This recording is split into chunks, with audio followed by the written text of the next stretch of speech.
Azullah Samil Mina Sitan Razim. Bismillah Rahman Rahim. Allahumma salli ala Sayyidina Muhammadin wa ala alihi wa sahbihi wa sallim. Madam Chair, Commissioners, Lead Counsel, viewers and listeners, members of the press, good morning.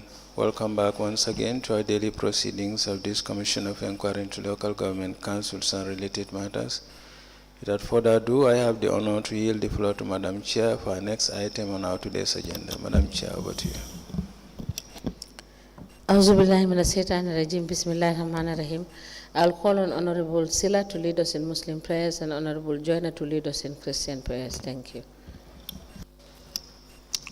Thank you, Madam.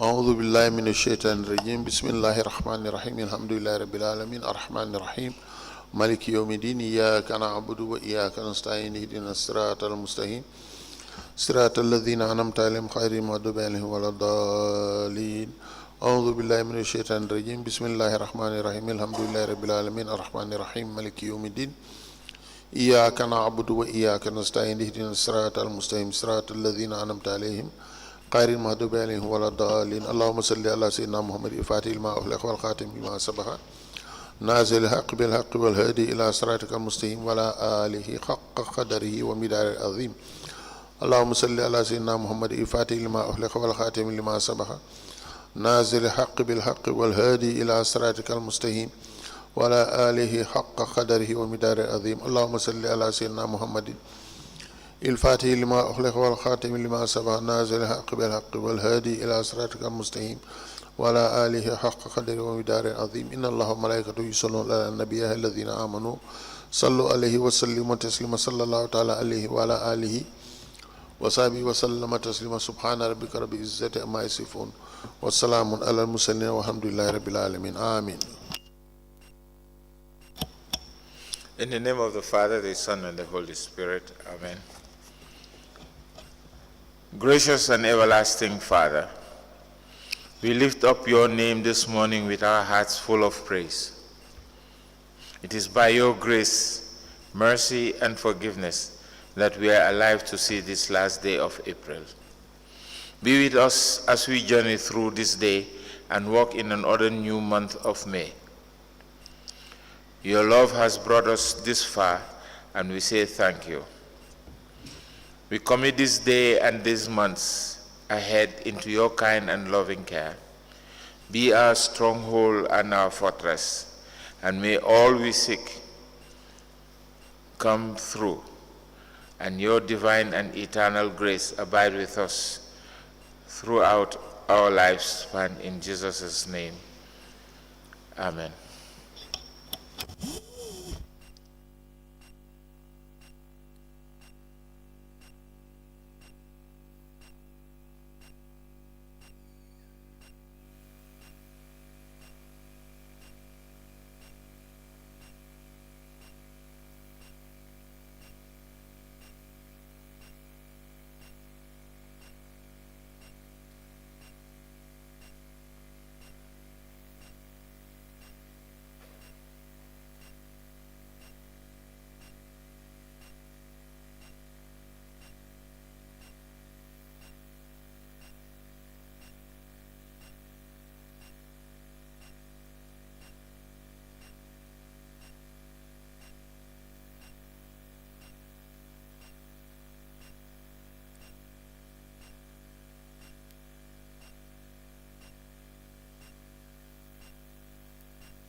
Good morning, Mr. Witness. Good morning. Welcome to this Commission of Inquiry into Local Government Councils and related matters. Thank you. Mr. Witness, in which language do you wish to make your testimony? In English, What is your religion? Muslim, Do you wish to swear by the Holy Quran or make an affirmation? by the Holy Quran. Madam Chair, the witness wishes to swear by the Holy Quran. Can you hold the Holy Quran and then repeat after me? I, Abdoulie T.M. Nyang, Abdoulie T.M. Nyang, do swear that do swear that I'll speak the truth, I will speak the truth, the whole truth, and nothing but the truth. and nothing but the truth. So help me God. So help me God. Thank you. You may be kindly seated. Madam Chair, the witness is sworn. I have the honor to hand over the witness to you for us to proceed. Good morning, Mr. Nyang. You are welcome. Council, you may proceed. Yes, Mr. Nyang, please state your full name.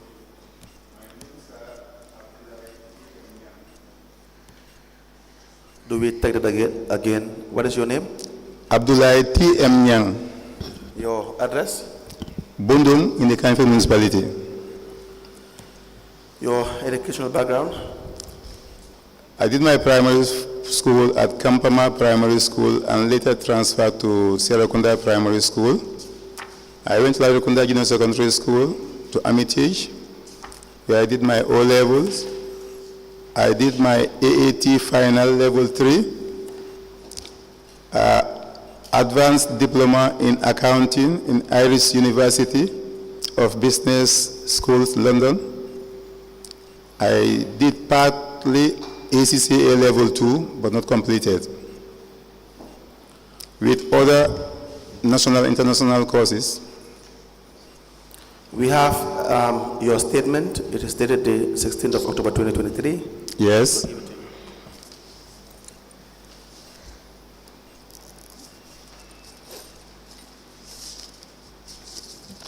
Okay.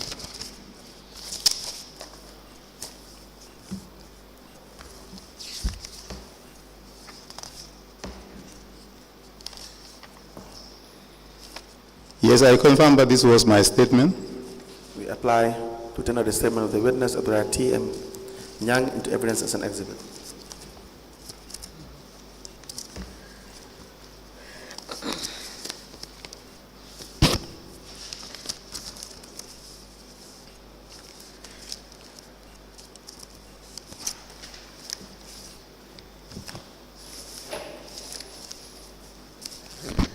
The statement dated the 16th of October 2023 is hereby admitted in evidence as an exhibit, and it is marked as LGC/BCC/ATMN/001. As the commission places. You worked for the Banjul City Council. Yes, When were you first employed? I was first employed by the Kanifing Municipal Council, KMC, in 1996, 1st October, and later promoted as a paying out cashier, promoted as chief cashier, later senior accountant, finance manager. The same time also I was the finance officer for Galga. Later deployed and transferred to Banjul City Council in April 4th, 2010, up to July 16th, 2018.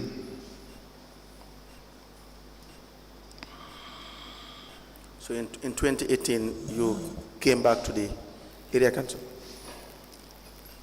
No, I was deployed to B.C.C. by the ministry in April 1st, 2010. 10 years. Up to BCC until July July 16, 2018. 2018, 16 July 2018. Exactly. And I was sent on unsolicited leave. And after that? After that, at home. You have been at home since then? Since July 16, 2018 to date. Okay. And what was the reason? The reason was, according to the letter they gave me, was that there was a task force set by the council. Yes. For me to proceed on 1 month unsolicited leave. I can tell me unsolicited leave because I didn't request for the leave. I was just sent on leave like that. Yes. So the task force will take the task force will do their job accordingly, as they said. Yes. The letter was signed by the CEO. Right. And I was employed by the ministry and not the council by then. And so, why is that important? It's very important because of the ministry have a role to play for me to proceed on leave, because the CEO himself, the ministry appointed him, and at the same time they appointed me. And I was confirmed in the position in 2013, around 2013, around February, March, together with the CEO himself. Were you given a letter to that effect with respect to your interdiction? The letter was given to me by the CEO, not the interdiction, unsolicited leave. By the CEO. Yes, I have the letter with me. Okay.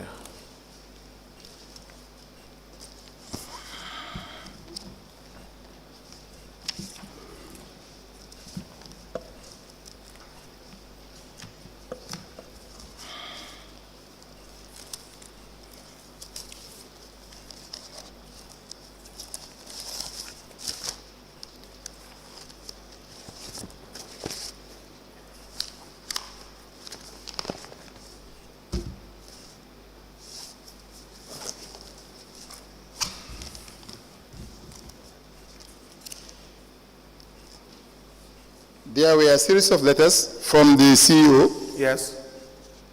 The 1 month leave was dated on the 16th of July 2018.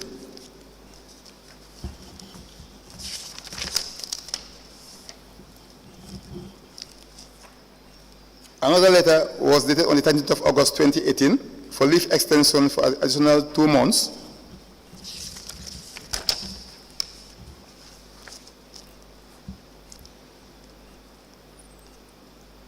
When that happened, I wrote a letter to the ministry for their intervention, because it was not in line with the service rules, because at least as positions for grade 10 and above, the number of working days would have been only 25 working days.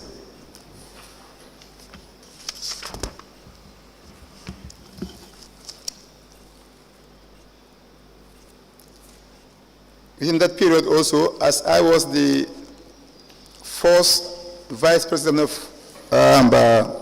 Africa Finet under UCLGA for a term of 6 years, I do travel for the networking system. I was invited by the UCLGA on no cost to council. The application was sent to the ministry by Galga for my permission to travel. I was granted permission to travel. When I received the travel clearance, it was copied to to council. I was given a suspension letter for 2 months.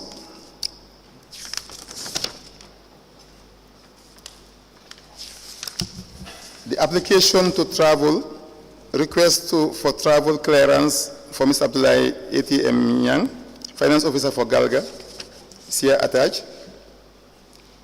Update on the request for the travel to clearance for Mr. Abdoulie T.M. Nyang, Finance Officer for Galga, is also here. Sent to the Ministry, copy to the Lord Mayor, the Head of Governance, the CEO, and all mayors and chairpersons of council. The invitation letter from UCLGA is also attached to that. In virtue of my position at the UCLGA, invitation letter from Kampala, Uganda. As of my position, is also attached here.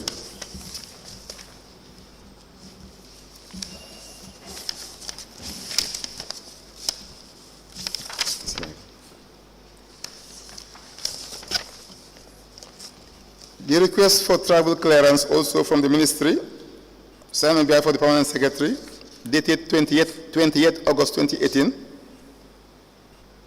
To the Secretary General of Galga, copied to me, is here.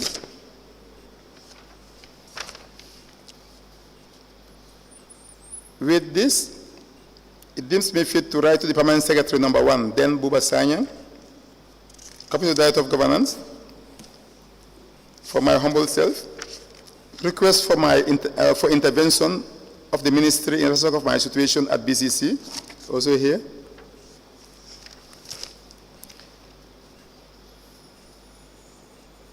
I was not granted permission to travel. The PS Buba Sanyang, Ministry of Localgovernment, when I received my travel clearance, preparing to travel, that very day, around 4:30 p.m., PS called my attention that the noise was too much, let me just cancel my trip. Tell him why? He said, no, just cancel the trip. I complied and canceled my trip. The following morning, early morning, during my time,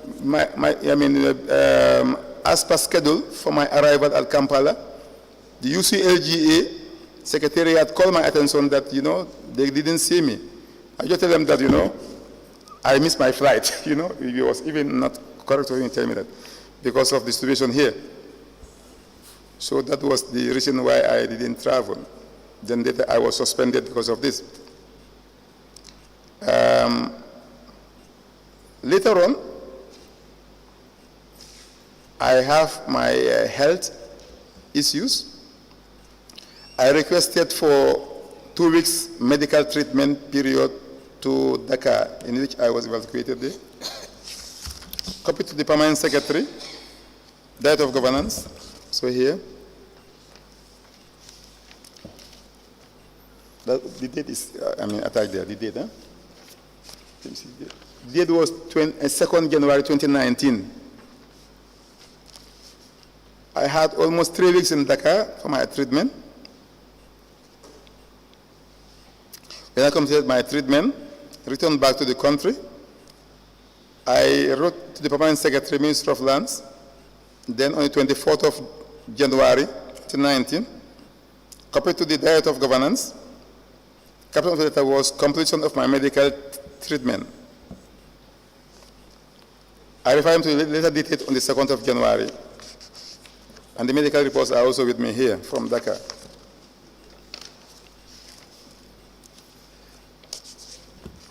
On the 15th of January 2019, I had a letter from the Minister of Local Government for my reinstatement. Caption of the letter dated 5th of January 2019, addressed to the CEO, reference LM35/131/01229. A reinstatement of suspended Director of Finance, Mr. Abdoulie Nyang.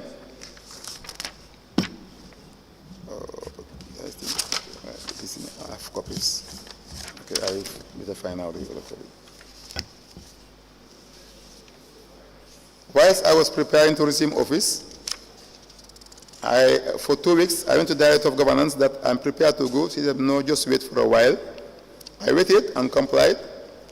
For almost 2 weeks, to the 3rd week, I received another letter on the 14th of August 2019, a reversal of my reinstatement as Director of Finance. On November 6, 2019, I wrote to the Permanent Secretary, Minister of Lands, reference follow-up letter for the reversal.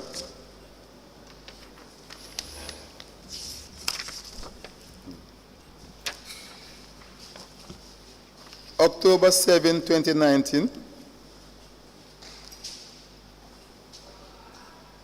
letter of dismissal from the Minister of Local Government through the Service Commission. It's here.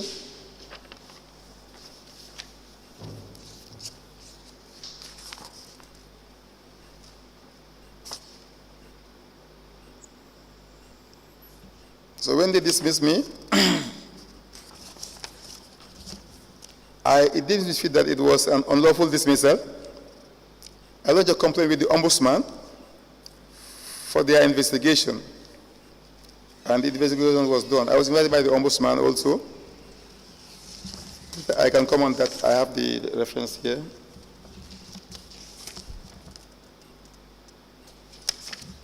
So that's the situation where I can stop now until I hear from you. Very well. May I please see the document?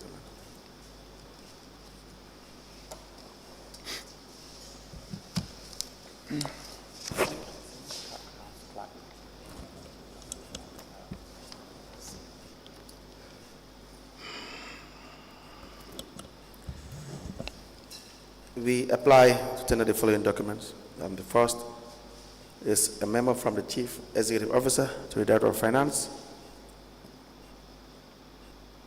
The subject 1 month leave.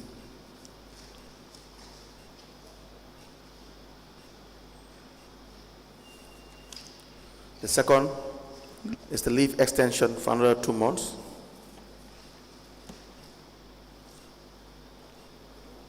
We have the third leave extension for another 2 months.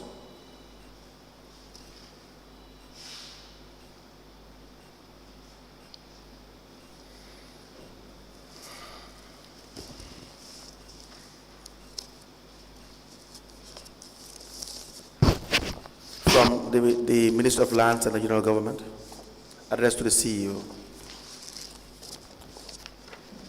We have a letter from the Chief Executive Officer to the Director of Finance with the subject suspension for 2 months pending further financial investigations by the task force. 23rd of August 2018, we have a letter from Galga addressed to the Permanent Secretary.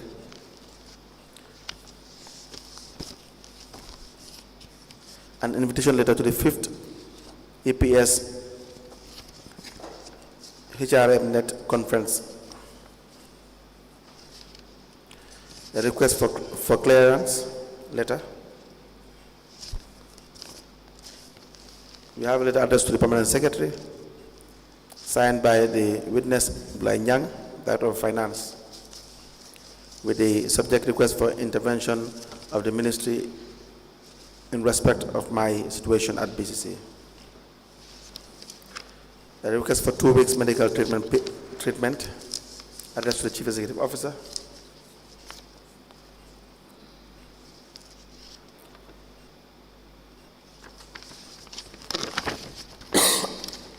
A notice of completion of medical treatment from the addressed to the Permanent Secretary, Minister of Lands and Regional Government, by the witness Abdoulie Nyang. A letter addressed to the CEO by the Minister of Regional Government and Religious Affairs with the subject reinstatement of suspended Finance Director, Mr. Abdoulie Nyang.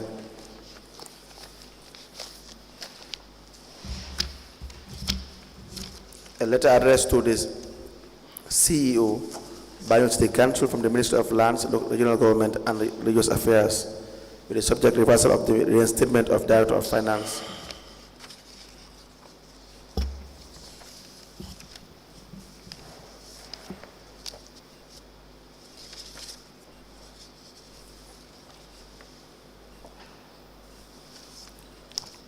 A letter addressed to the Permanent Secretary by the witness Abdoulie Nyang with the subject a follow-up letter.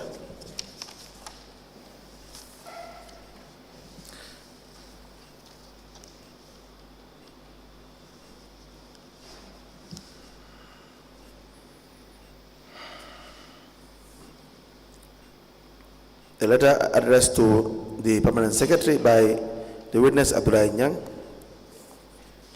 and a letter of dismissal addressed to the witness Abdoulie Nyang, signed by Aliou Sidikan for the Permanent Secretary.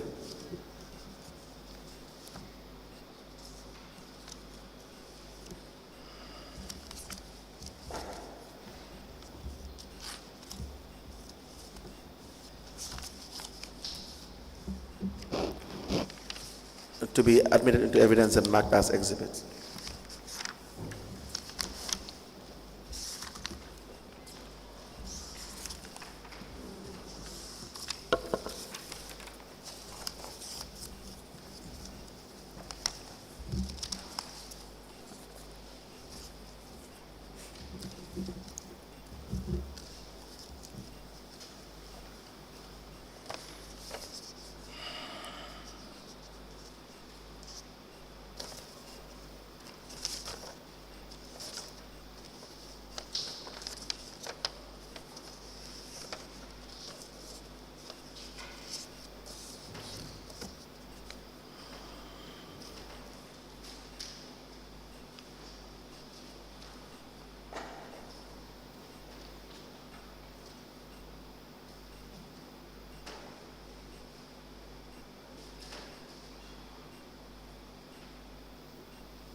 "15 documents presented by the witness, which are correspondences between himself and council and the ministry, are hereby admitted in a bundle together as exhibit in evidence, and they are marked as LGC/BCC/ATMN/002. As the commission places. Now, Mr. Nyang, you were subsequently dismissed. Is that correct? Yes, sir.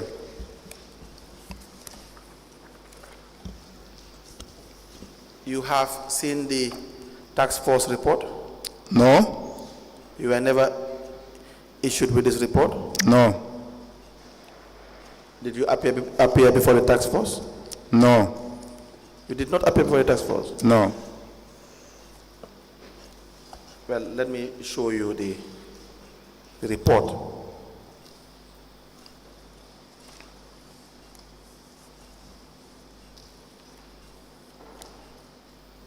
How can finance against you be made without you being called to the task force?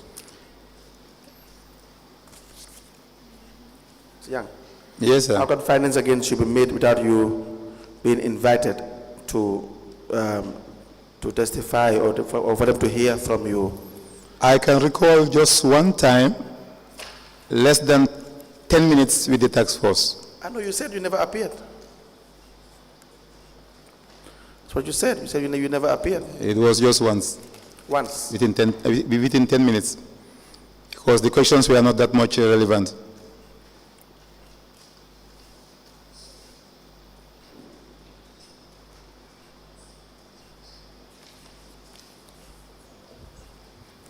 Please have a look at the task force report, a review of the operational and finance activities of the Banjul State Council, November 2018.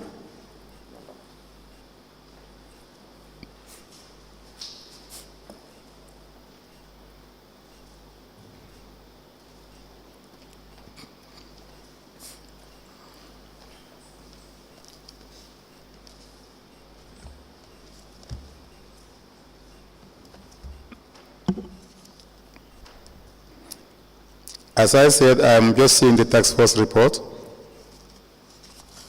Very well. Let me please have it.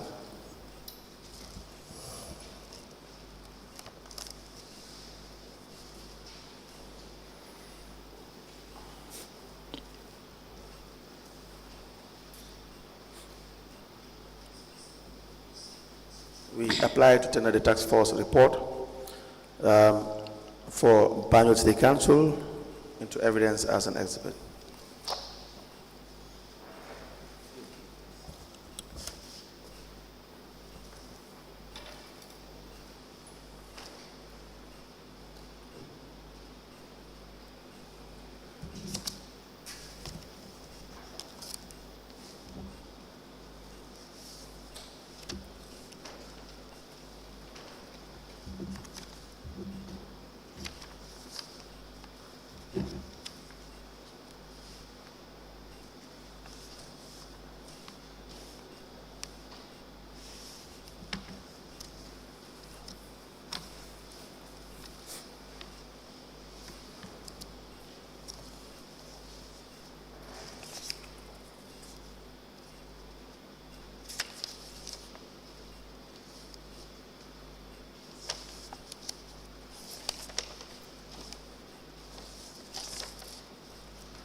The task force report, which is the review of the operational and finance activities of the Banjul City Council, dated November 2018, is hereby admitted in evidence as an exhibit, and it is marked as LGC/BCC/ATMN/003.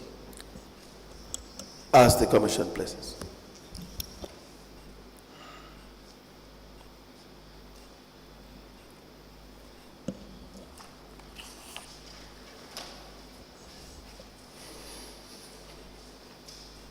Let me read what the report states on page 46. I see here, but it says 4.2.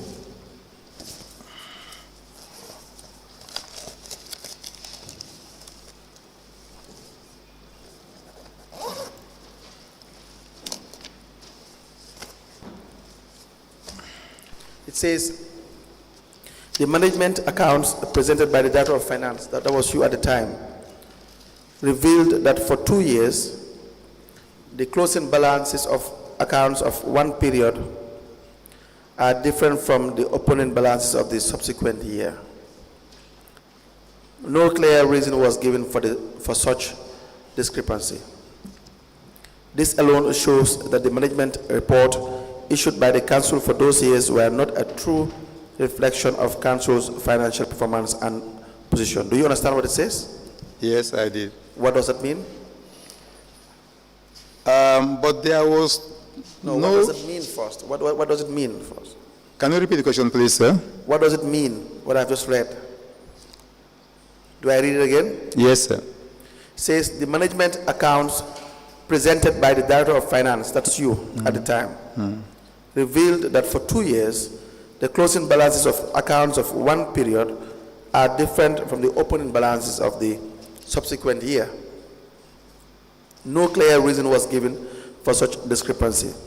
This alone shows that the management report issued by the Council for those years were not a true reflection of Council's financial performance and position. I was not asked to give any financial management report. I didn't hand over any report to them, my humble self. Were you preparing financial statements? Financial statements were not prepared. Why? Financial reports were prepared on financial statements. What is the difference? The financial reports indicates the income and expenditure statements and other... It indicates what? Income and expenditure statements. Yes. And financial statement? Financial statements will show the true picture of the Council in respect of the balance sheet and everything. Your yearly financial transaction? Exactly. Why would you not prepare that? That was prepared because of the cash book is there to show the opening, the closing balance and the prepare returns. a financial statement. It's a question. It's either a yes or a no. If you have prepared one, then you'll be in a position to provide one.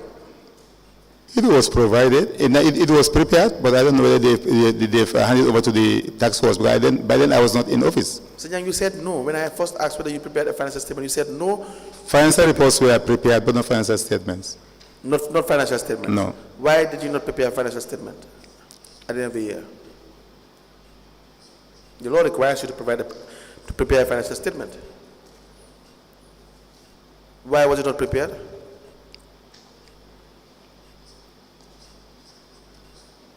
Is there a reason? No, there was no reason because of,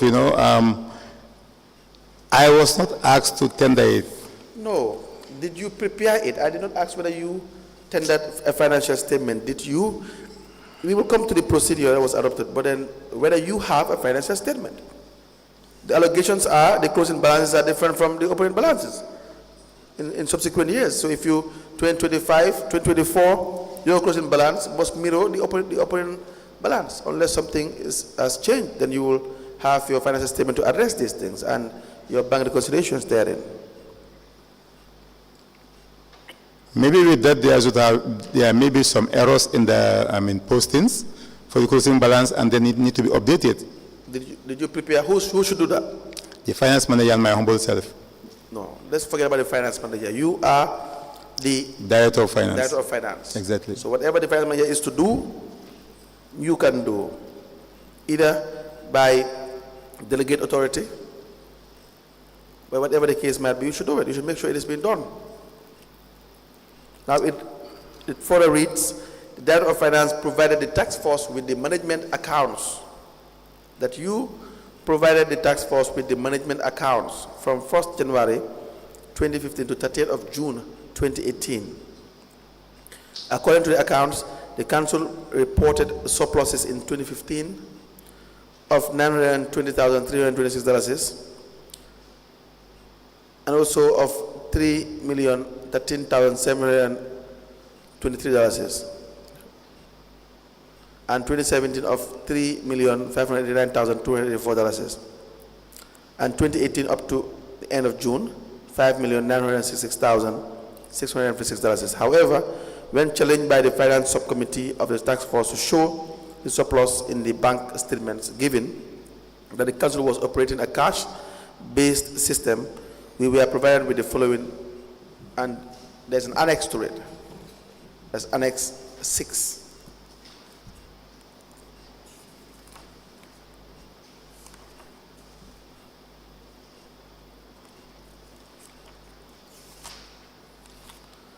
And Annex 6 explains what you provided to the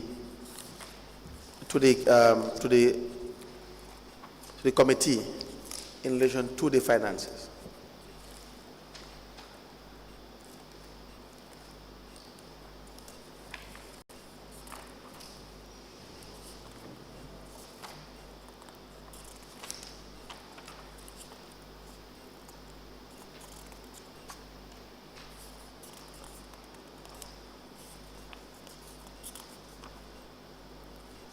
It says the opening income analysis, opening liabilities as at 1st January 2015.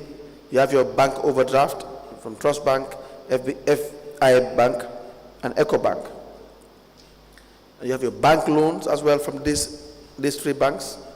You have your closing liabilities as at 31st December 2015, and your bank loan from FI Bank, Eco Bank, and Eco Bank Loan 2. So you have provided your income analysis for this period. You understand that? Now, in 4.3, the task force stated that the Director of Finance was solely responsible for all finance-related activities. There was no segregation of duties, as he alone was requesting, authorizing, and approving payments with little or no oversight by the CEO. Is that true? It was not true. Why is it not true? Council, I want to clear this area. Yes. When I was given unsolicited leave, I handed over to the finance manager who was acting on my behalf. Right. And all these documents that you are just mentioning here, I I was not the humbled person who handed over to them. So it was the finance manager by then. So I was never also invited to go through with the task force to at least to help them with their findings. This is the first time I'm even seeing this report and hearing from this. Very well. But you knew a task force was set up? I knew it was set up. Do you know the members of the task force? Members of the task force, Yes. because the first day I met them, when they invited me for 10 minutes, I just recognized them, few of them. Who were they?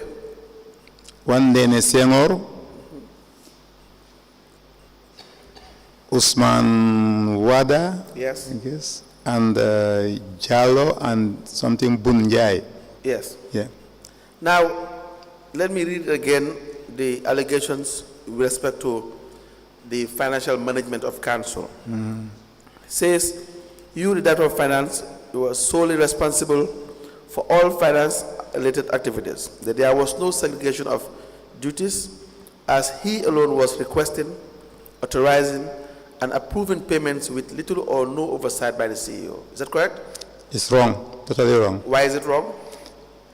Requests are made from other sources, signed, approved by the CEO, and then to me. So, if it is stated that you are the one who request, authorize, and approve payments, that would not be correct. How can I do that? No, that's not correct.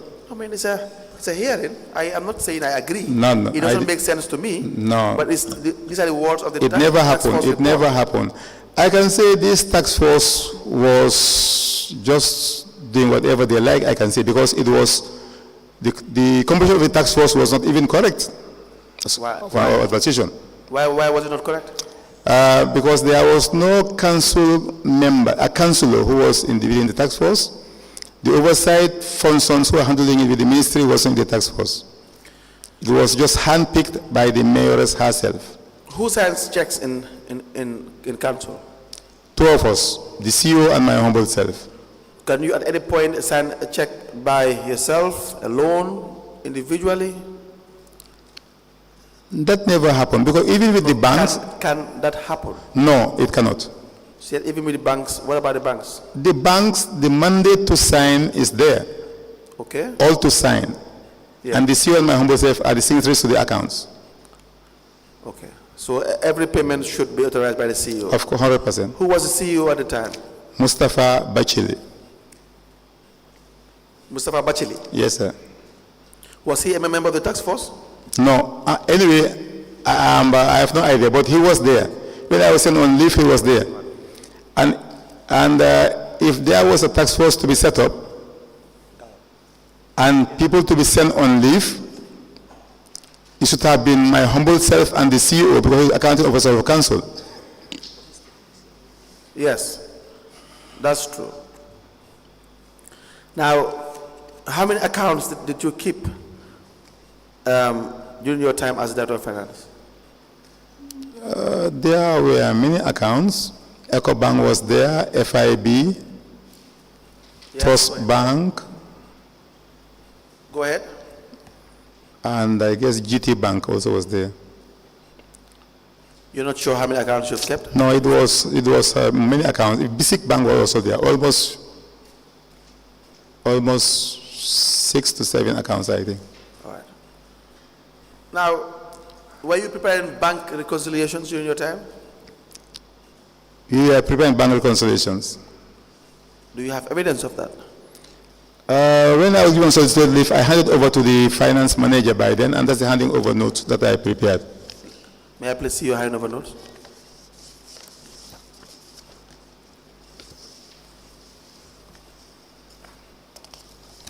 Let's see here.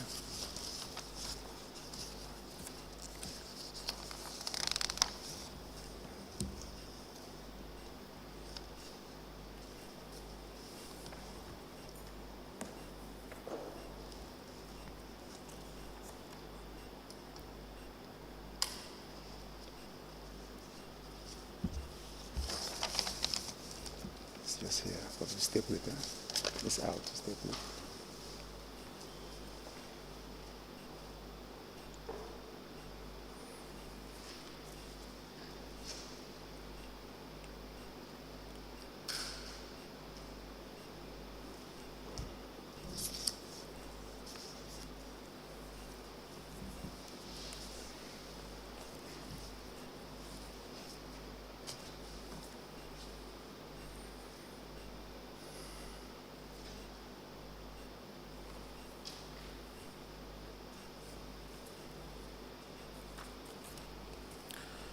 We apply to tender the handing over notes of the witness, the Director of Finance at the time, Abdoulie J. Kaur.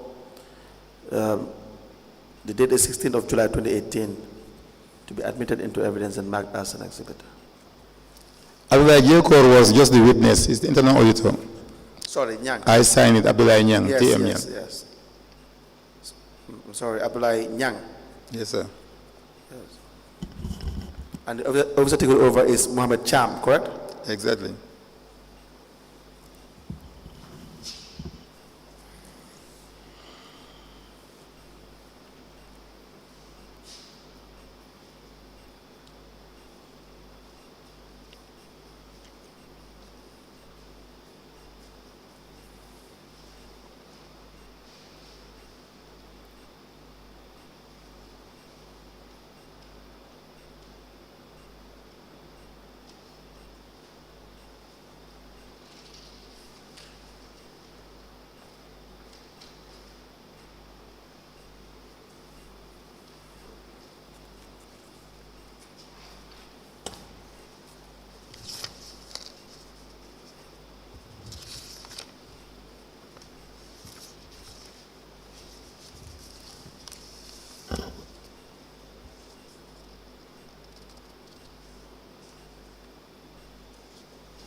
The handing over notes from the Director of Finance, Banjul City Council, dated the 16th of July 2018.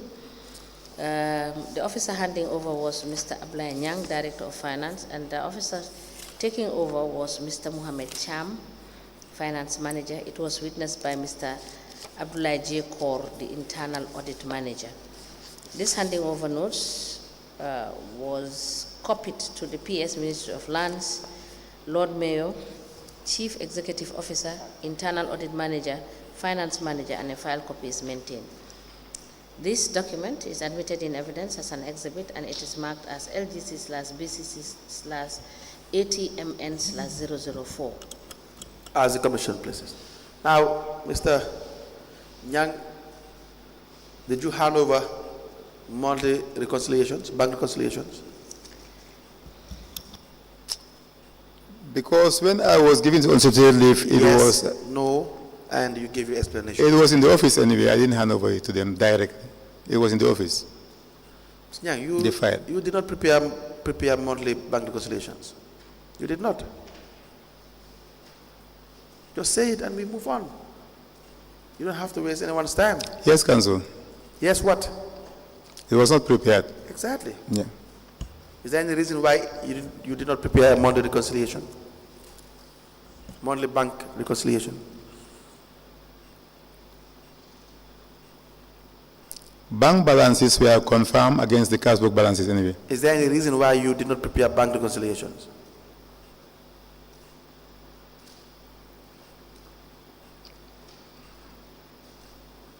No, there was no reason.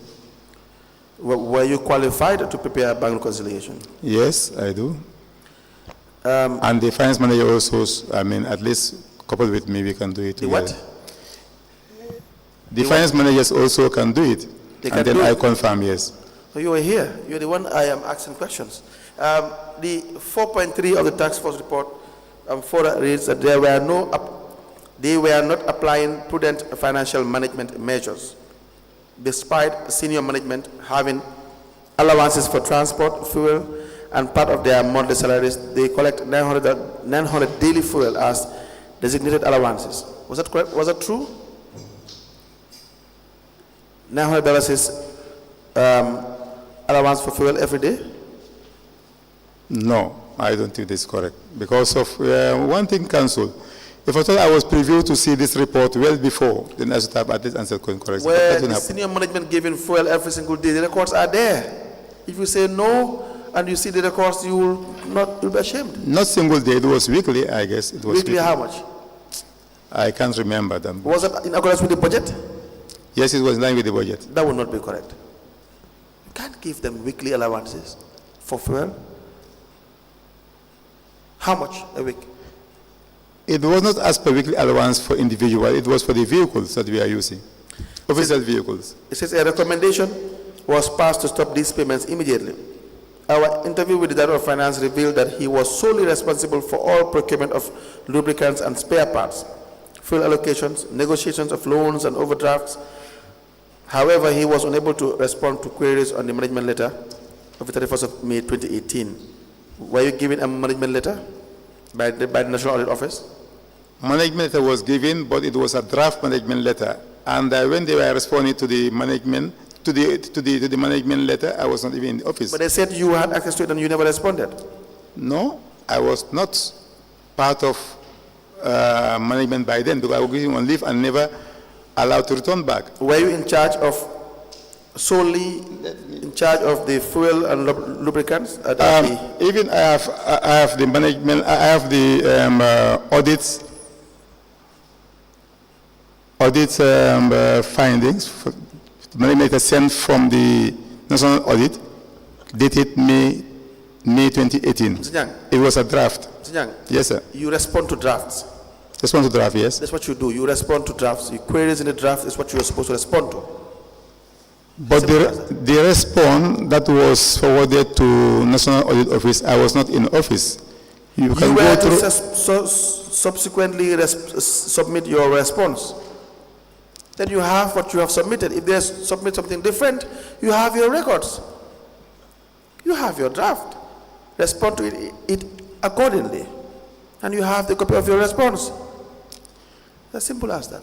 When the letter came and the period I stayed with Council, when I was sent on leave, it was too short. No. You know what happened? I don't think you were given a fair disciplinary process in this.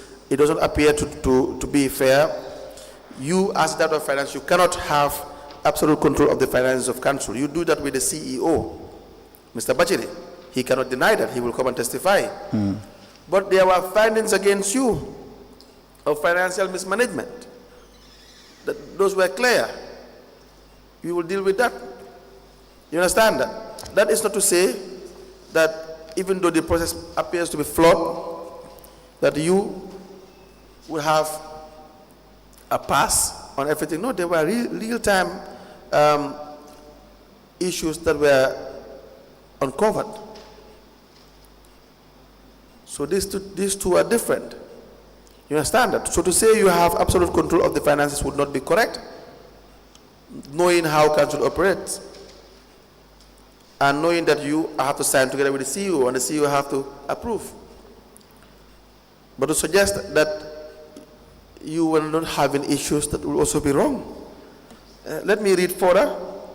It says, the current Council inherited a total liability of over $8 million to banks and suppliers. These bank loans and overdrafts attract significant charges and interest.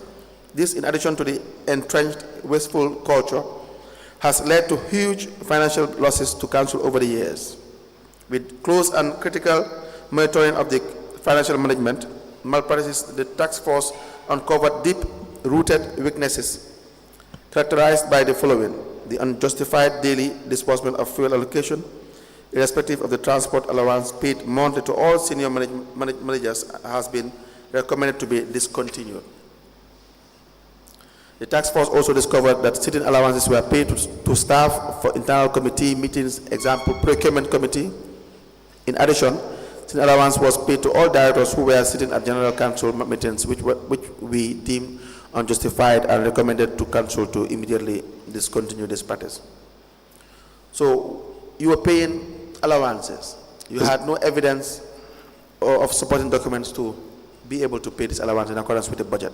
Why were you approving payment?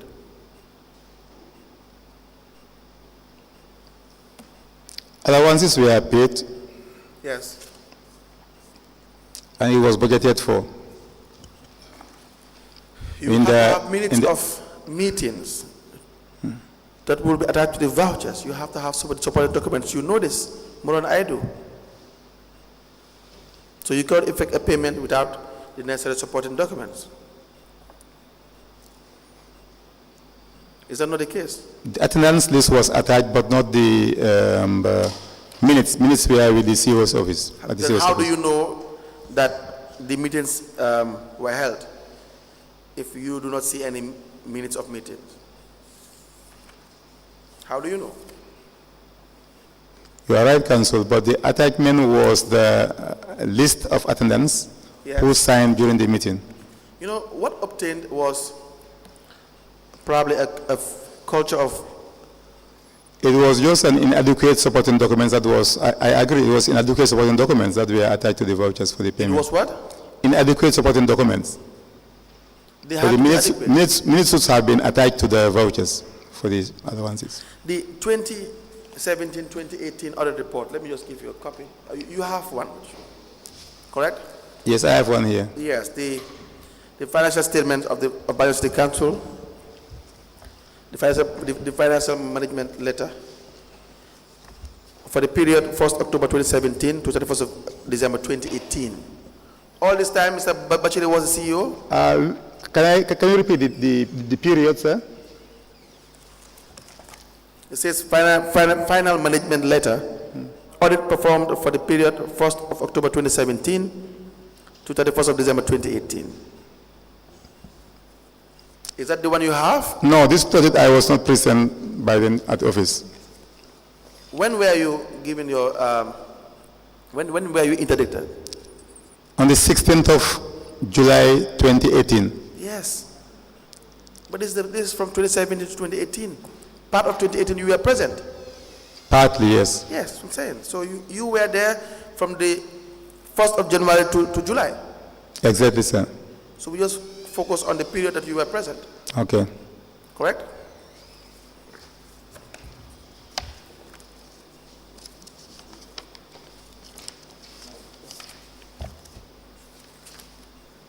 So what you do, you just turn to page 27. I will have the report with me here.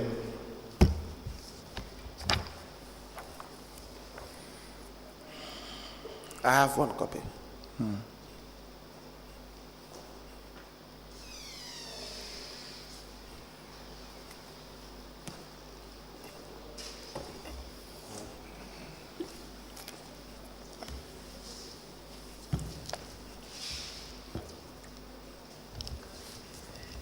Which page? 27.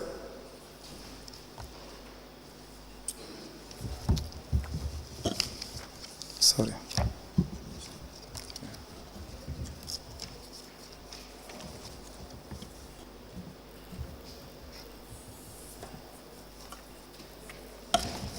Yes? Are we together? Yes, we are together. But before that, just go to 225, page 25, please.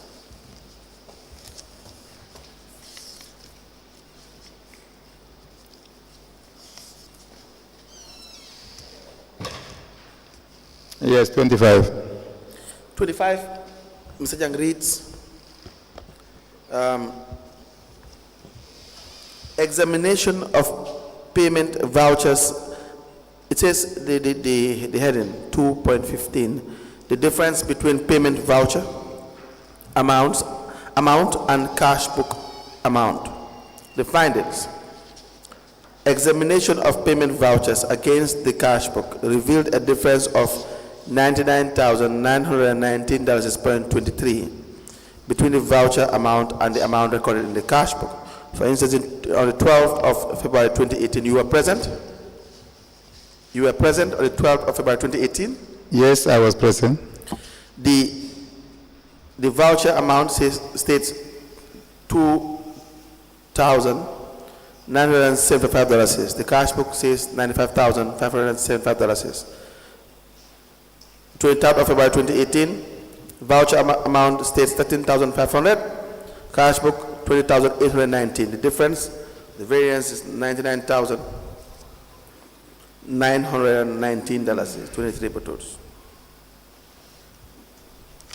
Do you see that? I've seen that. The voucher and the cash book must be the same. Of course, 100%. Why would you have this variance in recordings? Yes, did you call in the Yes, next witness? Yes, I just called in the next witness, but I just wanted to Yes, to answer but let this him be last sworn question. so that he can sit down. Yes. Yes, please. Thank you. Thank you. Thank you, Honorable Chairperson. Good afternoon, Mr. Witness. Good afternoon, Mr. Witness. Stand here, face that camera. Welcome to this Commission of Inquiry into Local Government Councils and related matters. Mr. Witness, in which language do you wish to make your testimony? I wish to make it in English. What is your religion? Islam. Do you wish to swear by the Holy Quran or make an affirmation? I'll swear by the Holy Quran.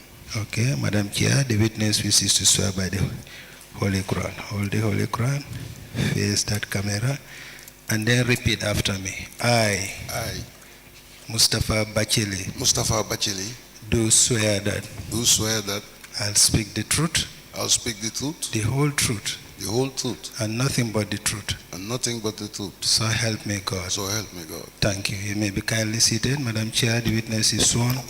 I have the honor to hand over the witness to you for us to proceed.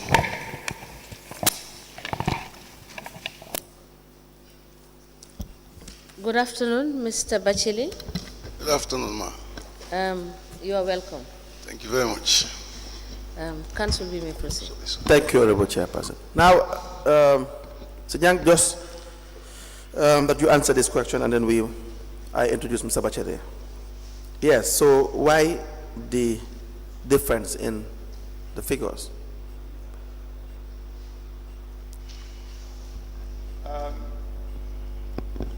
This audit report. In the microphone, please.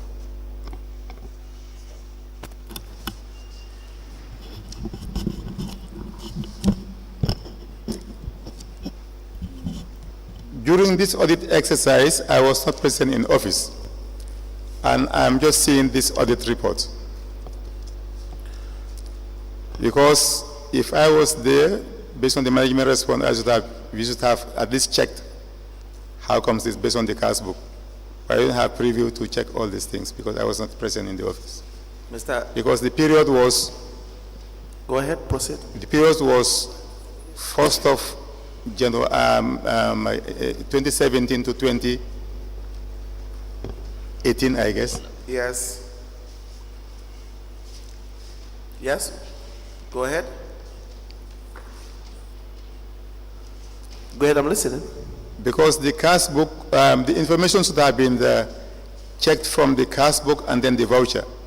For correct verification, I think at least when there is any complaint or any observation, the response should be there at least to check whether it is there or not. But I was not there. Mr. Nyang, we have on page 27 where it says discrepancies between the amounts collected and deposited. The findings were our review of revenue collected during the period January 2018 and December 2018 revealed a total discrepancy of $9,450,609. Now, between January and September 2018 of unlodgement are shown in the table below. You were there until July, sorry? July, yes. Good. July 15th, yeah. So the January unlodgement is $216,846 for the 6 bottles. February unlodgement, $1,030,337 bottles. March unlodgement, $1,886,826.53 bottles. April unlodgement, $3,675,237 plus 28 bottles. May unlodgement, $1,383,746 10 bottles. June unlodgement, $299,038 59 bottles, and July unlodgement $60,000 $210 is 84 bottles. If you don't have time, you will never have time to respond to this? I will have time to respond to this. You will have time? Yes, right now. Okay, go ahead. On the lodgements, council's revenue are checked on daily basis. Yes. Total revenue collected. Right. And I do make sure that banking is done on daily basis. Right. But There were some vouchers that were paid in cash. right. That voucher should have been tendered to ascertain the lodgement, whether it is in line. They or are not. paid in cash Yes, some vouchers are paid in cash. and not by check. Pardon me? They were cash payments and not check payment. Yes, cash payment, not check payment. And so, If they check the total collection against the deposit, right. difference would have been the cash payments. And those cash payment vouchers would have been tendered to the auditors. And during this time, I was not there. I don't know whether it was done or not. Okay, Mr. Nyang, you will have time. The commission is still on. You can have access to the vouchers. You will apply that you will be given access to B.C.C and the documents we have here so that you can provide explanation as to these lodgements because they are serious. You understand that? But Mr. Batchilly is here. Mr. Batchilly. Yes. Let me just, I don't seem to understand. Mr. Nyang, Yes, I don't ma'am. seem to understand when you said vouchers, because what the auditors are saying is that there is variation. When you look at, if you go to page 28, it's very clear. What is contained in page 28 is the fact that the cumulative posting, for example, from this January to September, if you put it together, and council has read you understand, the underlodgement, all these amounts that he has read to you are amounts of monies that were not posted to the bank. And you go to page 27, it clearly tells you that the cumulative posting that you have in your cash books and the cumulative deposits that you have in your bank statements are different. There is a variation of, for instance, 566,710. So where does the issue of vouchers come in when we are talking about what you receive and what you deposited? And what these auditors are saying is that what you receive and what you deposited are two different things. As the finance director, you should be in a position to know that this was happening. So there is no issue of voucher here. I may be wrong, but I don't think the issue of voucher can come in here. We are talking about your cash transactions and the revenues collected. Can you please shed light on that?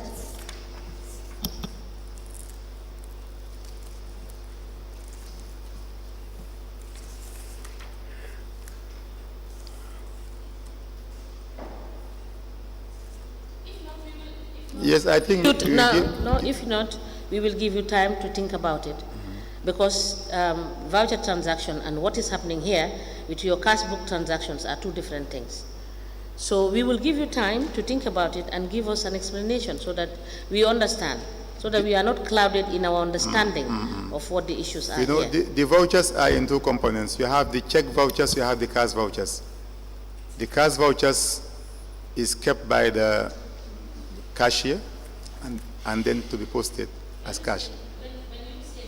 Vouchers, what do you mean? Deposit, total collection, deposit, difference, the amount collected, amount deposited, the difference should have been the cash vouchers.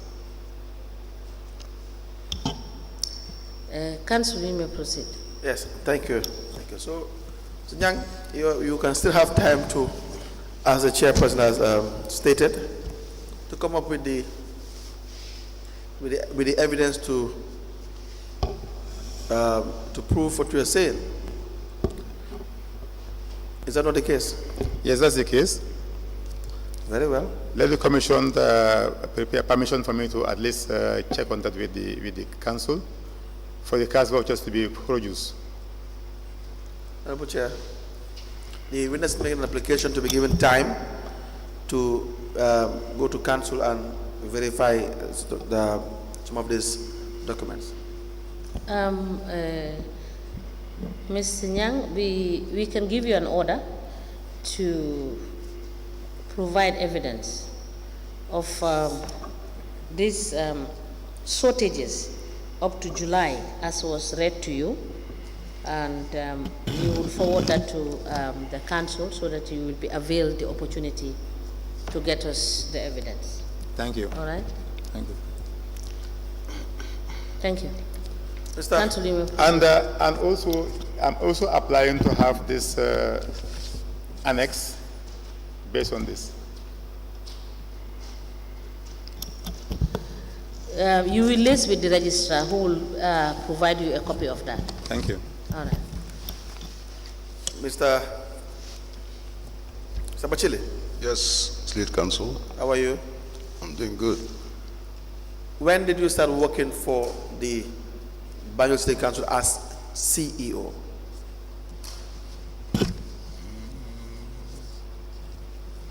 2001. 2001. Yeah, I'll have to confirm it. And you were there for how many years?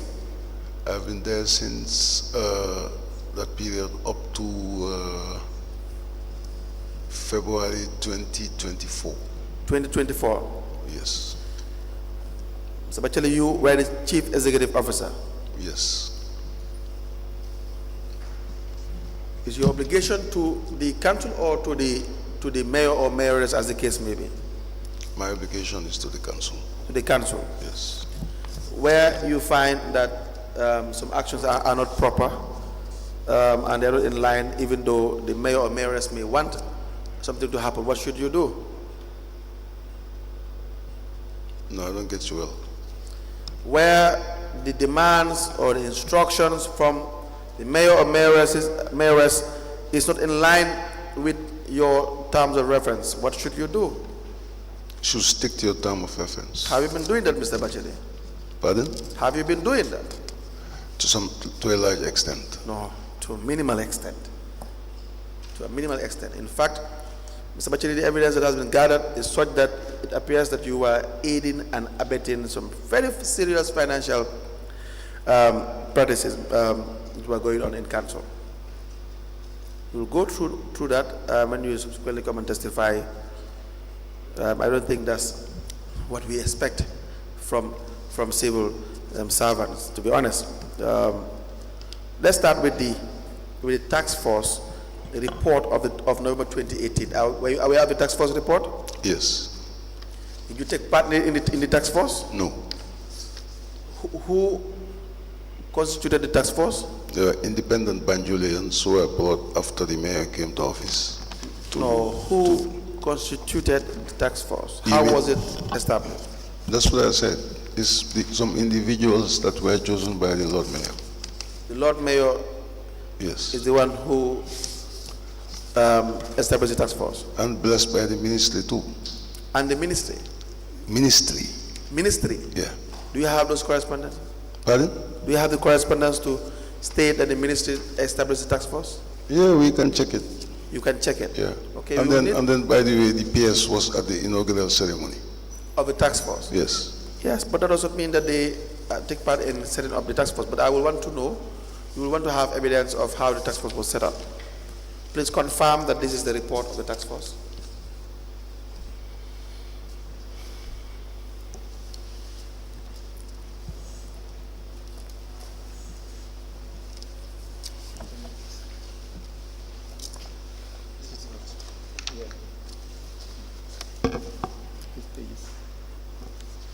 Yes. May I please have the task force report?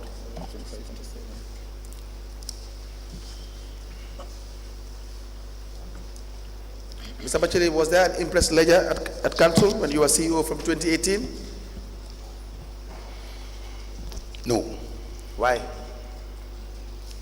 Because we got to discover that it was not being kept. You discovered it was not being kept. No, How did you discover an impress ledger was not being kept? through external auditors. No. Who should keep an impress ledger? It should be the council itself, the finance department of the council. Yes, but who is the chief finance officer of council? I am. So who should keep an impress ledger? Yeah, but these are delegated responsibilities. Did you delegate? Yes. Where is the evidence of you delegating the responsibility? No, because of, if you look at the job that the finance people do, Yes. it shows clearly that, you know, for example, I cannot personally keep a loans ledger. I cannot personally Did you keep. delegate that an impress ledger should be kept? Yeah, but if you go by the job Answer the question. descriptions, Did you see, delegate that an impress ledger should be kept? yeah, it's normally kept by them. That's not the question. Did you delegate? I am using your words. No, yes, delegate in the sense that, you know, as the CEO, as the man at the top, there are certain responsibilities that through legislation is done by, for example, through legislation. Legislation. Yeah. Yes. It's done by, like, works are done by the director of planning. Yes. Finance is Right. supervised by the director of planning. 100%. That's what I mean. 100%. And why is that relevant here? Pardon? Why is that relevant in this discussion? Well, I'm just trying to show you Right. that, you know, like, there are responsibilities given away, but the collective one, the collective responsibility. Did you delegate that rest with me. an impress ledger be kept by any of your financial staff, finance staff? It's a direct, simple question, Mr. Batchilly. No, I'm still not trying to, I'm not sorry, still not understanding if you say, how did I delegate it to them? Because if you look at the job descriptions, Right. you'll see that these are kept by these officers and that kind of Now thing. show That's us, what I mean. show us the job description that indicates that someone in the finance department should keep an impress ledger. I don't have it here with me.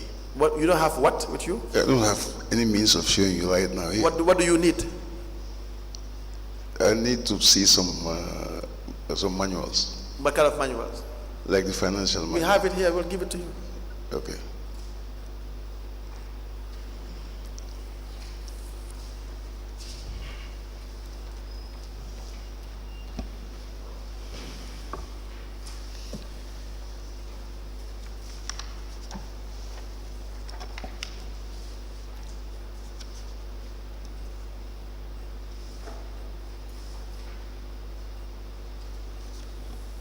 Turn to page 52.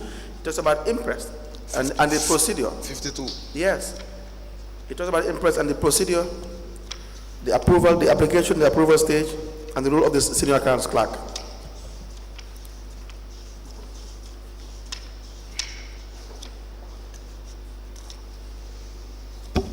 Yeah, Yes, you can read. I'm on it here. Are you referring me to a specific whatever? I'm trying to help. If you find any other section or paragraph that you can also share with us, but I think impress is dealt with by this relevant section.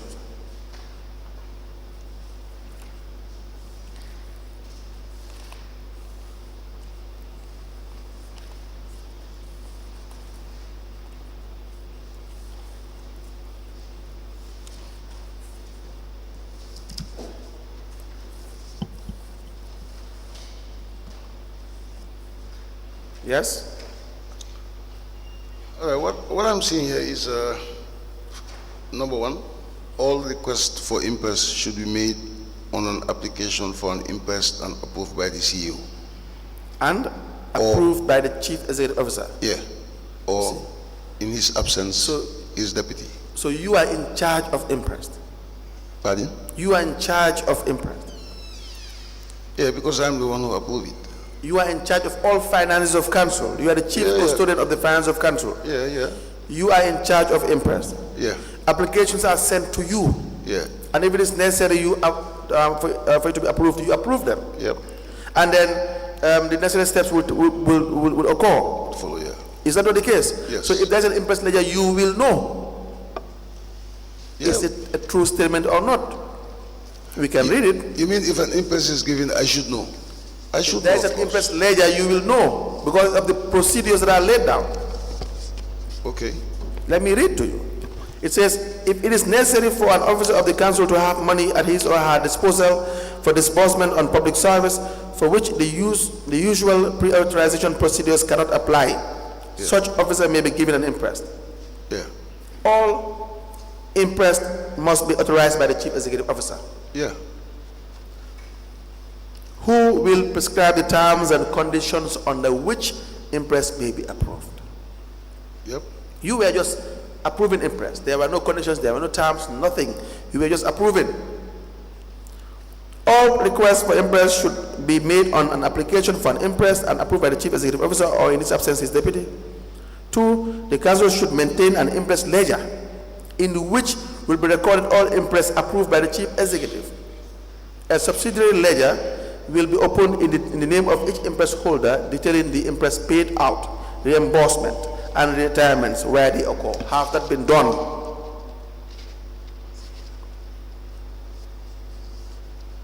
Answer the question. I would say no. Yes, thank you for being honest, Mr. Batchilly. Then we should not go further. I would say no. Yes, but why? Why? Well, You've approved millions of dollars by way of imprest. Everything we see here, imprest. It's application for imprest, and you approve as CEO. Why? because normally something is forwarded as a reason why these imprests are needed. No, that's not the question. Why are you not following the procedure? There are two aspects of it. One is about the requests that are made for the imprest. Right. And then secondly, about the management. I am concerned about the management. Yeah, the whole yeah, and with regards to the management, I accepted that, you know, to some extent or to a large extent, I would say every extent. It was not done to the fullest. The question now is why would you be approving millions of dollars? You even approved imprest for the mayors. Like I say, imprests are made with applications attached to them. That is not the question. No, I'm not saying that's the question. Something follows after the application. Exactly. You can either approve or disapprove. Yes. Okay. So if you disapprove, that's where it stops.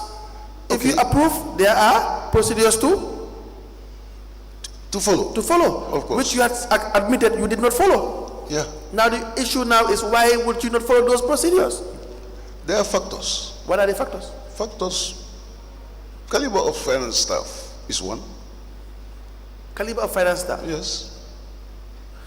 And this has been a problem with the council for Mr. a Batchilly, long time. to record financial transactions, you would not do it because of caliber of finance staff. No, because Is that what you are saying here? no. Like, get me very right. What I'm saying is, I think let's look at my situation in the context of being the person who's at the overall head of the administration. Right. All right. There are certain things I expect, for example, if they come from me going down, Right. that the needful will be done. What is the needful? Making sure that, you know, like you execute all the duties You don't as you expect said. that. You demand that. It must happen. You don't expect that. You enforce it. You have been giving people impressed and no retirement. They are given subsequent impressed, no retirement. They will be given another impressed, no retirement, endlessly. You think you own the council?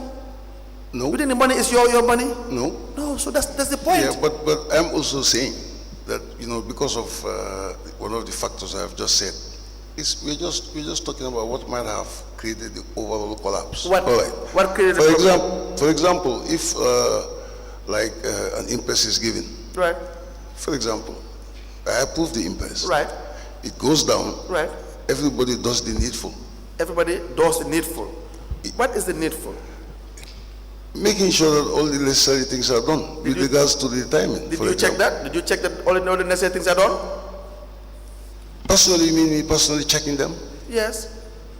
To some extent. You have never, because there had never been an impress ledger, so you have never. But I'll disagree. You disagree with what? I'll disagree with the fact that, you know, like, I'm trying to explain to you that, you know, to some extent, you're not agreeing. Because there are some impress that, you know, like, I would want to know whether they are retired or not. I am making an assertion. Yeah. I am telling you and challenging you that there was never a time that you record anything in any impress ledger.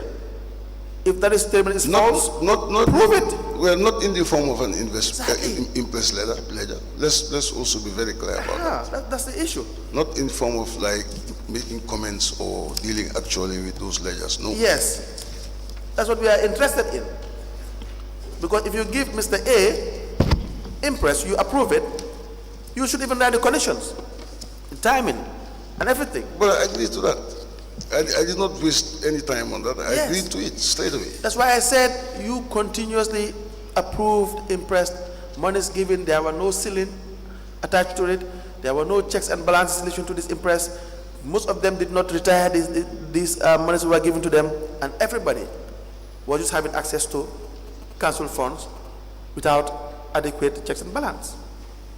And you being the CEO, the laws are clear as to under what circumstance you should approve impress. It says if it is desirable that someone should have money for some expenditure. That is a first test. If it is necessary for any officer of council to have money at his or her disposal for disbursement on public service, for which the usual authorization procedures cannot apply, that is a test. For you to approve an impress, you must know and be convinced that if we are to follow the usual payment procedures, it will defeat the purpose. That is the test. And I had been telling them here, they were abusing the impress because you were abusing the impress as chief executive officer first and foremost. So everyone followed suit.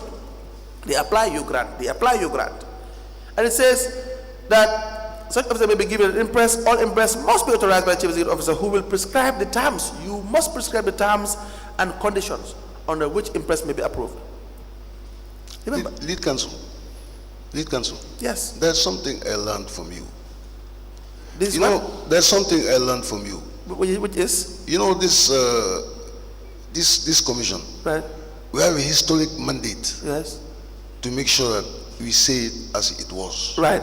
We're not just doing it for ourselves. Right. Because we would not live double our age again. Right. We're doing it for the next generation. Right. So we'll have to make sure that everything is spelled out, Yes. opinion-wise. Right. And I hope you allow me. Yes. All right. What you are saying, like, I'm with you. Yes. The execution Yes.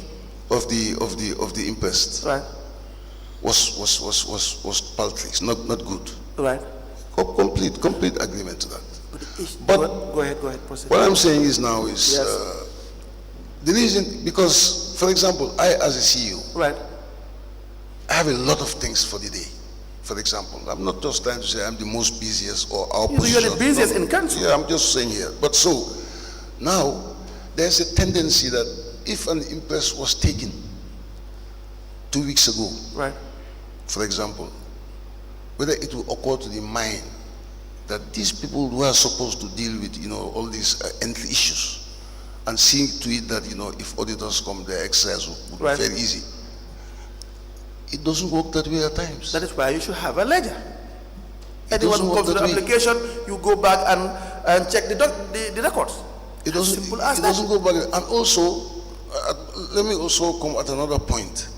For example, at that level, where we can get a lot of information Right. on financial issues, Right. it's through the formal channel. Well, and what is the formal channel? If for example, I'm controlling finance, Right. and I'm seeing to it that some of these imprests are difficult to retire, Right. I can certainly, like put something in writing, Something in writing, and then and say and tell the CEO that, look, I'm having issues A, B, C, D, E. No. It is, like it is to do with the impress system, and like I have the impression that it's not being kept. Mr. Batchilly, you No, need sir, to do your job. Let me learn. Go Sir, ahead. sir, please. So that's what I mean, because the notion of responsibility at that level, the notion of individual responsibility, is based upon all other factors being equal. Like all other things that are supposed to be done are done on time. Mr. Batchilly, You see, we are not here to the thing is, please don't look at me as You if are not giving a I'm speech. trying to. You will not give a speech, Mr. Batchilly. You are not giving a speech. You will not give a speech. You are here to answer questions. Okay. Do you understand that? Okay. You will not give a speech, Mr. Batchilly. If you want to give a speech, you have to ask for permission. They grant it. You can address for 1 hour. If they grant it, no problem with me. You answer questions. The issue is the law says you must act in a certain way. You did not act in a certain way. And it is not as if you do not know. You knew that you were to act in a certain way and you refused to act in a certain way. You know why? It's a fraudulent malpractice. It's a fraudulent practice. I would not agree to that. You don't have to agree. I don't want you to agree. Absolutely, I will not. Mr. Batchilly, I don't want you to agree. Absolutely. If I want you to agree, you will agree. I don't want you to agree. The issue is clear. When it is very clear, you don't have to agree.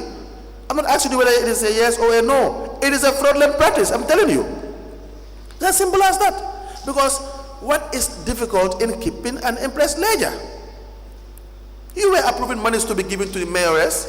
You will come to all of those. That the mayoress will be in her office. We have that evidence. In her office. Monies will be with someone outside. She will come out and demand that XYZ be paid this amount, as if she was the CEO or the finance director. You know what I'm talking about. You know how B.C.C was run. You think I will not say it? I will say it. Over and over and over again. I'm still trying to understand you. If you say like question and answers, okay, if you ask me a question, I give you an answer. I did not ask you a question. And you are not satisfied with the answer. I'm just learning that now I have to, if I have to give a long explanation, I have to take that. Yes. Mr. Batchilly, we have the task force you have identified. The task force reads on page 47. These were allegations against the finance director. This was your finance director. You recognize him? Yeah, sure. Good. He was subsequently dismissed from service. Yeah. Now I will read part of the task force report on page 47, and I will ask you about your reaction to that, your answer. It says the director of finance was solely responsible for all finance-related activities. There was no segregation of duties, as he alone was requesting, authorizing, and approving payments, with little or no oversight by the CEO. Is that correct statement? Sorry, the last part I did not get it. The director of finance was solely responsible for all finance-related activities. There was no segregation of duties, as he alone was requesting, authorizing, and approving payments, with little or no oversight by the CEO. Is that a true statement? I will not agree with that statement, because he cannot do everything without me. Thank you. Thank you very much for your honor. So this statement will not be correct. Now, the two of you would be approving payments in council, correct? Yeah.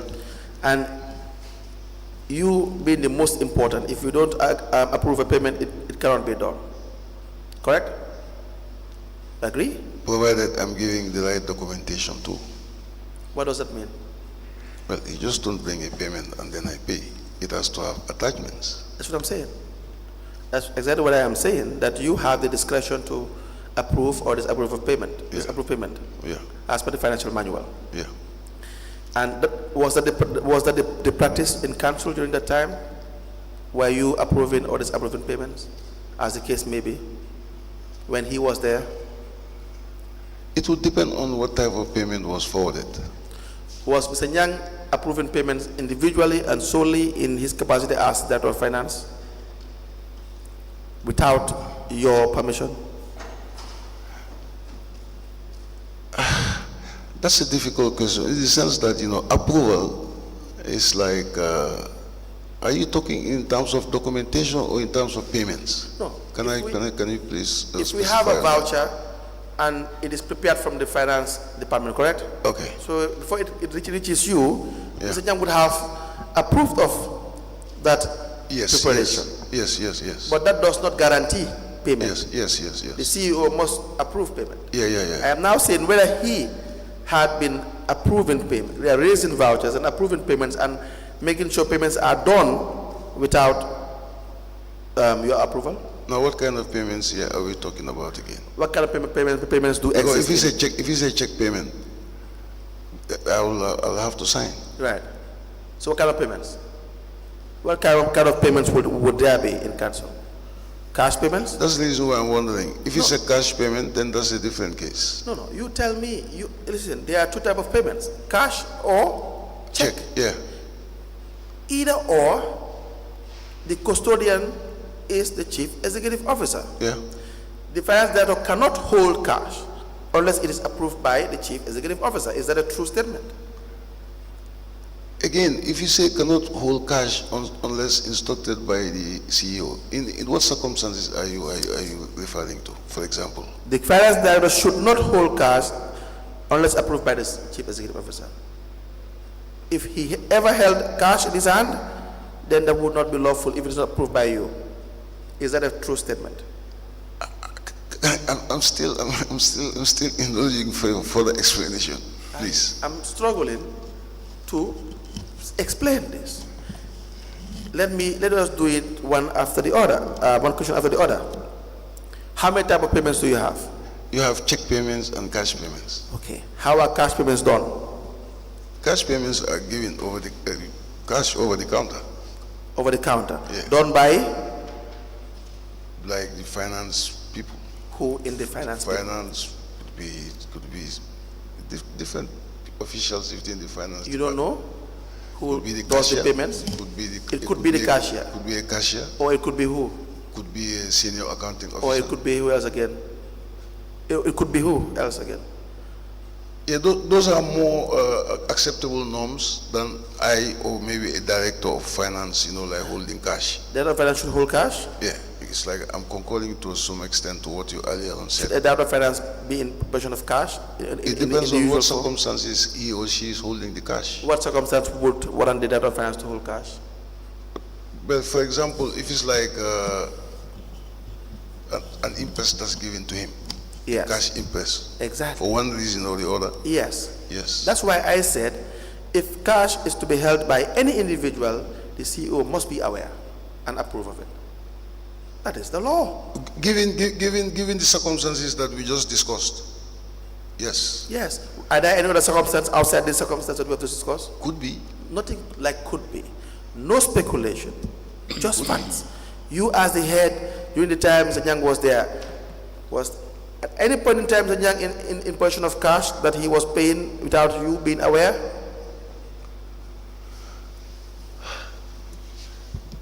Council, I think A simple question, Mr. Mustapha. it's a simple question to you. But then if you want me to participate in the way you want me to participate, You and I please, have given you time. you have to help me to understand. Because I'm making reference to the statement that was made within the report. Yes. Not so. You know why I'm asking this question? In instances where, like you said, the payment voucher is signed by the Director of Finance. Right. Given that circumstances, if it's signed by the Director of Finance and it's not endorsed by myself, yes, then there should be no cash transaction. Exactly. No transaction, in fact, should happen. Yes. That's my point. I think now you understand where I'm also coming from. Absolutely. Okay. That's my point. The point I further try to establish with you, yeah, is that if it is necessary for the paying out cashier, if you have a structure, yeah, like a paying out cashier, yeah, who is designated to hold cash and make payments, there will be a cash book. yes, Monies that he will handle will be accounted for. yeah, Is that not the case? Yeah. There will be monthly bank reconciliations. yeah, You would either should be informed, aware, and notified before, during, or at most after by the bank reconciliation. You agree with that system? yeah. Yes. So the CEO, if it is late, should be at the end of the month. Then you would have known all the irregular financial dealings that had happened in your institution. But at the end of the month, that would not, you will not go a whole year and then you realize that the paying out cashier was handling $1 million a day. Because the records are there, the cash book is there. So my point is, for the financial mismanagement of council, during the time of Mr. Nyang, I told him he cannot escape from. And the irregular financial practices and the allegations therein here is not just from Mr. Nyang. It's Mr. Nyang and the Chief Executive Officer. Because like you clearly outlined, Mr. Nyang cannot just do it alone, cannot sanction payments alone. Well, you're just talking about, if I can understand what you've been just talking about, you have limited it, first of all, to the way payments, the mode of payments were to be effected. I think that's where you're coming from. Yes. All right. So that being the case, if you say that, then we're all equally liable. When it comes to the liability aspect, yes, I personally, as an individual, you are. I personally, as an individual, I'm not professionally dishonest. I will just say it as it is. No, the if I am not blamed, but I'll just say it as it is. The evidence we have received does not suggest that. Yeah, but then maybe you will not think the same, like the way I am, of course, because you have your own opinion. No, it's not an opinion. I don't have. You have your opinion, but what I'm saying here is, okay, let me tend to limit this exchange based on the questions you're asking, so that you will not get out of Much context. better. Were you called to answer to this task force? The task force, I have told you categorically clear, they had no interaction with me. You never appeared in the task force? No. Why? I was just at the opening ceremony and at the closing ceremony when they came. You took part in the ceremony? Yes. And the task force was about finance? Yes, what about and you were finance? the chief accounting officer? Yes. And you were never called to give evidence? You think I'm telling you what happened. It might be strange to you, but that's exactly what happened. See, Mr. Batchilly, I respect... like I told you here, this is a historic mandate. So we say it as it happened, and then we take it up.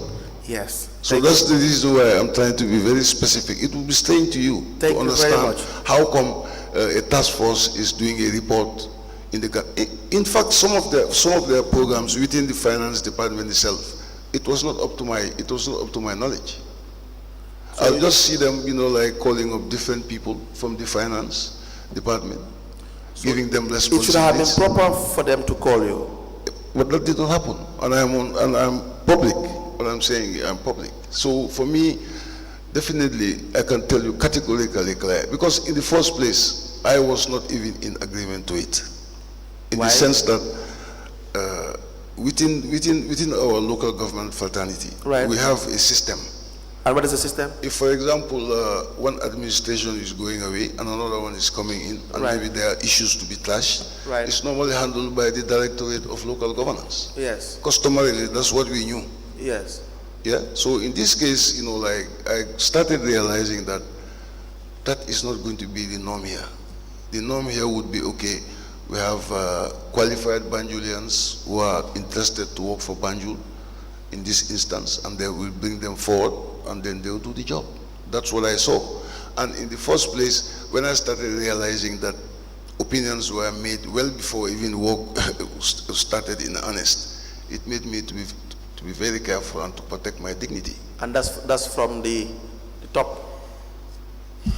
Yeah, because like I say, how can a task force, for example, be formed, without the CEO making a comprehensive, situational report? Right. That was one thing. Right. So in the end, I decided, okay, look, let me just facilitate whatever they want. But then it was even disheartening for my junior staff to be called or for things to be demanded from them. But then I myself, to them, I was a suspect case, because with regards to some sand and some gravel, which the former regime they were giving away. So some officials in the councils benefited, and then they called the NDMA, they called the drivers of the NDMA, to ask whether Batchilly, Batchilly's house, or whether you've delivered such building materials to Batchilly. To the house. The drivers told him, we don't know who Batchilly is. Very well. Now, So since that day, I just decided that, look, now you had said, let me just stay in my you had said that some opinions were formed well before you were contacted. Are you referring to the mayoress? She was the one coming in. No, you said we see it as it is. Yeah, she was the one coming in. No. So, and then the idea, we discussed, I explained to her that normally if you have issues regarding transitions, Right. we normally resolve it through the Local Government Service Commission. Okay. But she explained to me, which I could also understand, Right. because maybe that was her mission. I will have to release you. Last issue before you're gone. I respect that. Mr. Nyang, Yes, sir. Mr. Nyang, on your second page, you have stated the issue of the procuring of furniture for the Lord Mayor, as you have written it, the Lord Mayoress, and a conference table for the chamber. You said, as Director of Finance, in 2018, I received a memo from the CEO, Mustapha Batchilly, instructing me and the procurement officer, Nyang, to procure furniture for the office of the Mayoress Rahiyatu Law and the conference table for the chamber. And after taking inventory of the said office, says I went with the procurement officer to facilitate the process and later submitted quotations from the various suppliers to the CEO as per his assignment.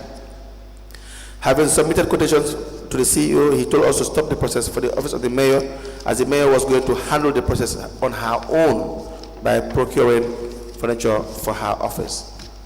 Sir, Nyang, you still stand by that? Yes, 100%. Go ahead. I was given a memo by the CEO to procure the mayor's office furniture Yes. together with the procurement officer. Yes. And I guess I have the memo here with me. We adhered to his request and then went ahead to procure the mayor's furniture. Yes.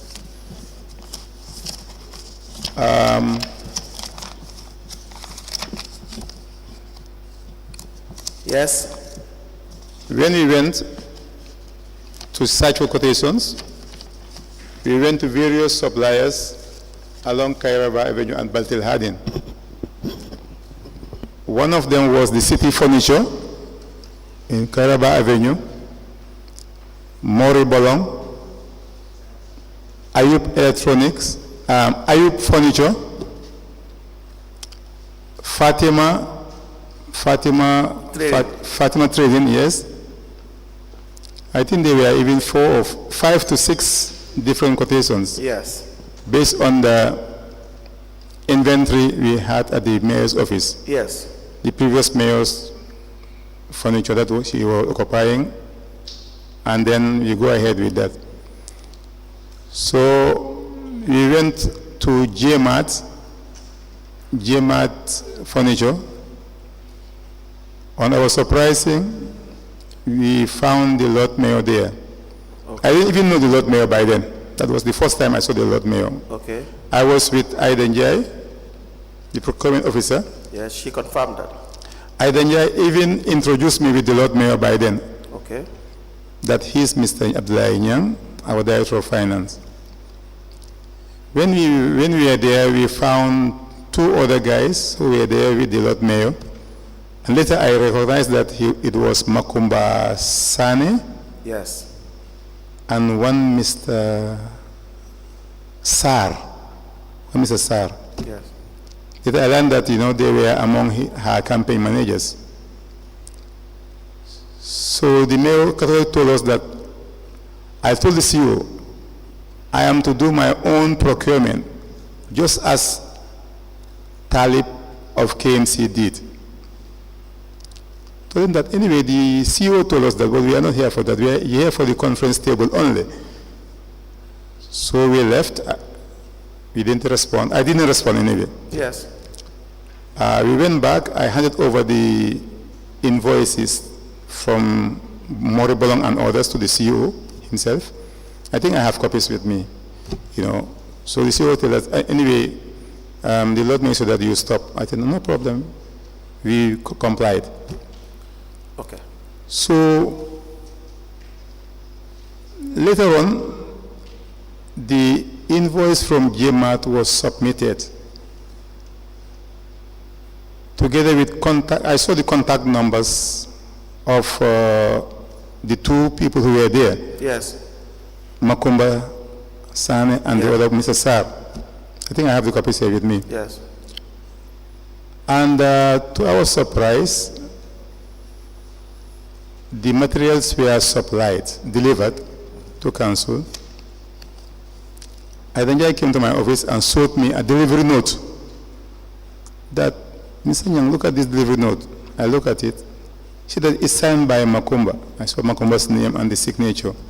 And I also confirmed the telephone number, against the telephone number on the invoice that was sent before. It was the same.